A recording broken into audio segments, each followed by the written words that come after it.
وزیر اعظم عمران خان قومی خزانے کو نقصان پہنچانے والے ہر معاملے کی تحقیقات چاہتے ہیں، مگر پشاور بی آر ٹی منصوبے میں تاخیر اور اس میں ہونے والی بد انتظامیوں پر خاموش ہیں۔ اس میں تاخیر کی نہ تو خود تحقیقات کر رہے ہیں، نہ ہی تحقیقات ہونے دے رہے ہیں۔ پہلے نیب کی تحقیقات کے خلاف سپریم کورٹ سے اسٹے آرڈر لیا گیا اور آج سپریم کورٹ سے درخواست کر کے ایف آئی اے کی تحقیقات بھی رکوا دی گئی۔ یہ 1.5 سال میں دوسرا اسٹے آرڈر ہے جو تحریک انصاف کی خیبر پختونخوا حکومت نے پشاور ہائی کورٹ کے بی آر ٹی کی تحقیقات کے فیصلے کے خلاف سپریم کورٹ سے لیا۔ مگر دلچسپ بات یہ ہے کہ ایف آئی اے اپنی تحقیقات مکمل کر کے 31 جنوری کو پشاور ہائی کورٹ میں رپورٹ جمع کرا چکی ہے۔ آج سپریم کورٹ میں جسٹس عمر عطا بندیال کی سربراہی میں 3 رکنی بینچ نے پشاور ہائی کورٹ کے فیصلے کے خلاف خیبر پختونخوا حکومت کی اپیل پر سماعت کی، جس میں ایف آئی اے کو منصوبے کی تحقیقات کا حکم دیا گیا تھا۔ دوران سماعت جسٹس مظہر عالم نے پوچھا کہ کیا بی آر ٹی منصوبہ مکمل ہونے کی کوئی تاریخ ہے بھی یا نہیں؟ ہمیں منصوبے کی فیزیبلٹی رپورٹ پیش کی جائے، بتائیں منصوبے کی اصل لاگت کیا تھی، کب شروع ہوا، کب مکمل ہونا تھا، یہ بھی بتایا جائے کہ اب تک منصوبے کی کتنی لاگت بڑھ چکی ہے۔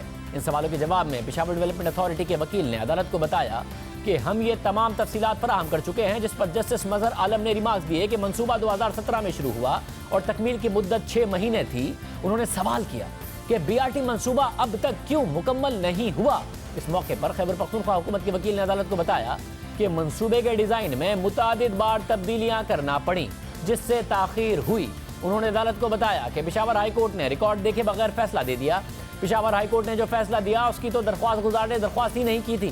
سپریم کورٹ کے 3 رکنی بینچ نے دلائل سننے کے بعد ایف آئی اے کو بی آر ٹی منصوبے کی تحقیقات سے روک دیا اور بی آر ٹی منصوبے کی مجموعی لاگت اور تکمیل کی تفصیلات طلب کرتے ہوئے سماعت ملتوی کر دی۔ یہ دوسری بار ہے کہ خیبر پختونخوا حکومت نے سپریم کورٹ جا کر بی آر ٹی منصوبے پر تحقیقات رکوائی ہیں۔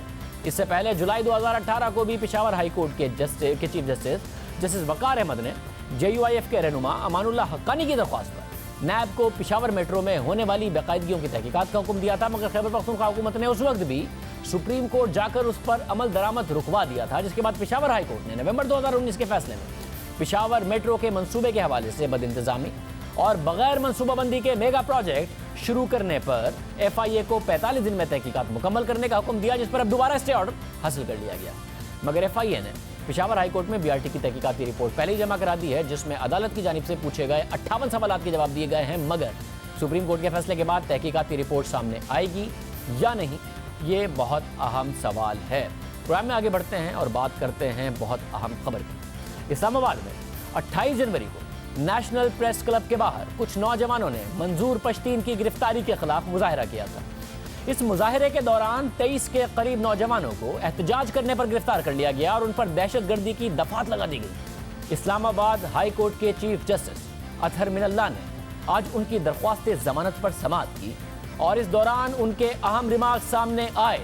چیف جسٹس اطہر من اللہ نے ڈپٹی کمشنر کو مخاطب کرتے ہوئے کہا کہ آپ سے اور موجودہ حکومت سے یہ توقع نہیں تھی۔ چیف جسٹس اطہر من اللہ نے پوچھا کہ کیا آپ نے ایف آئی آر پڑھی ہے؟ کیا آپ نے سپریم کورٹ کی ججمنٹ پڑھی ہے جس میں دہشت گردی کی تعریف بیان کی گئی ہے؟ چیف جسٹس نے ڈپٹی کمشنر سے کہا کہ آپ سرکار کی نمائندگی کر رہے ہیں اور اس کا کام لوگوں کی حفاظت کرنا ہے۔ چیف جسٹس اطہر من اللہ نے سوال کیا کہ آپ کسی کے محب وطن ہونے پر کیسے شک کر سکتے ہیں؟ آپ کو کیا لگتا ہے کہ آئینی عدالتیں اس معاملے پر آنکھیں بند کر لیں گی؟ اس مقدمے کی تہ تک جائیں گے۔ اگر حکومت نے کچھ غلط کیا ہے تو اسے مانے۔ چیف جسٹس نے اسلام آباد پولیس کی سربراہ کی عدالت میں غیر حاضری پر برہمی کا اظہار کیا اور ہدایت کی کہ ڈپٹی کمشنر اور آئی جی اسلام آباد ساتھ بیٹھ کر اس معاملے کو دیکھیں۔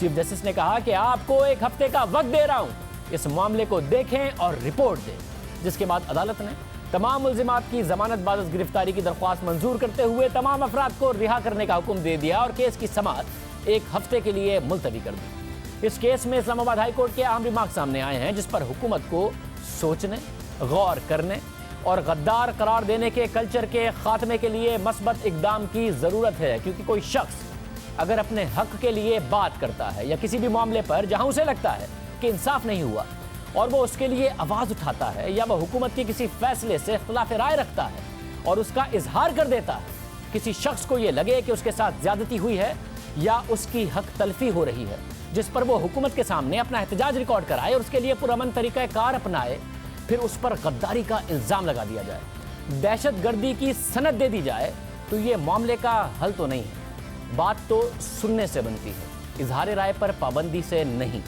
زبان بند کر دینے، آواز دبا دینے اور غدار قرار دینے سے نہیں بنتی۔ اگر ریاست کو لگتا ہے کہ کسی کے خلاف واقعی بغاوت کا مقدمہ بننا چاہیے یا کوئی شخص ملک کے خلاف سرگرمیوں میں ملوث ہے، تو اس کے خلاف قانون کے مطابق کارروائی ہونی چاہیے، مقدمہ بنایا جائے، عدالت میں پیش کیا جائے اور جو بھی فیصلہ ہو وہ قانون کے مطابق ہو، اور ریاست حقائق عوام کے سامنے لے کر آئے، عوام کو اعتماد میں لے۔ اگر ریاست ایسا کرے گی تو شہری بھی اس کے فیصلے میں اس کے ساتھ کھڑے ہوں گے۔ بغاوت جیسے قوانین تو برطانیہ نے ماضی میں اپنی کالونیوں میں لاگو کیے تھے، جسے وہاں بھی کافی عرصے پہلے منسوخ کیا جا چکا ہے۔ پاکستان میں اس قانون کے حوالے سے دوبارہ وضاحت کی ضرورت پر انسانی حقوق کی وزیر شیری مزاری نے زور دیا ہے۔ اپنی ٹویٹس میں انہوں نے تجزیہ کار ریما عمر کے آرٹیکل سے اتفاق کیا ہے۔ ریما عمر نے اپنے آرٹیکل میں لکھا ہے کہ اس طرح کے قوانین برطانیہ نے اپنی کالونیوں میں لاگو کیے تھے اور برطانیہ نے لا کمیشن کی سفارش پر بغاوت کے جرم کو 2009 میں منسوخ کر دیا تھا۔ اس وقت ان کے وزارت انصاف کے پارلیمانی سیکرٹری نے کہا تھا کہ بغاوت، استحصال اور بدنامی کے ارتکاب جیسے جرائم کو قانون کو منسوخ کرنے کا وقت ہے۔ اس دور میں آج کے دور کی طرح اظہار رائے کی آزادی کو حق نہیں سمجھا جاتا تھا۔ اسی طرح کے قوانین سیاسی ناراضگی کو دبانے اور پریس کی آزادی کو محدود کرنے کے لیے استعمال کیے گئے تھے۔ اس آرٹیکل پر ڈاکٹر شیری مزاری نے اپنے ٹویٹس میں لکھا کہ ریما عمر سے اکثر متفق نہیں ہوتی ہوں، لیکن نو آبادیاتی قوانین جیسے FCR اور بغاوت کے قوانین ایک آزاد جمہوری ریاست میں ماضی کی غلطیاں ہیں۔ ہمیں یہ یاد رکھنے کی ضرورت ہے کہ نو آبادیاتی قوانین شہریوں کو اپنے کنٹرول میں رکھنے کے لیے تھے۔ ایک اور ٹویٹ میں انہوں نے لکھا کہ نو آبادیاتی دور کے قوانین کے ساتھ ایک آزاد ریاست نہیں چل سکتی۔ بغاوت کی دوبارہ وضاحت کی ضرورت ہے۔ اس کا استعمال حکومت اور ریاست کے خلاف ہتھیار اٹھانے اور تشدد کی صورت میں ہونا چاہیے۔ ڈاکٹر شیری مزاری نے بڑی اہم باتیں کی ہیں، مگر وہ خود اس وقت حکومت میں ہیں، ان کے پاس انسانی حقوق کی وزارت ہے، انہیں اس معاملے کی سنگینی کا اندازہ بھی ہے۔ امید ہے وہ اس حوالے سے قانون سازی بھی کریں گی اور وزیر اعظم عمران خان اس قانون سازی کے حوالے سے ان کی حوصلہ افزائی بھی کریں گے۔ اجازت، اللہ حافظ۔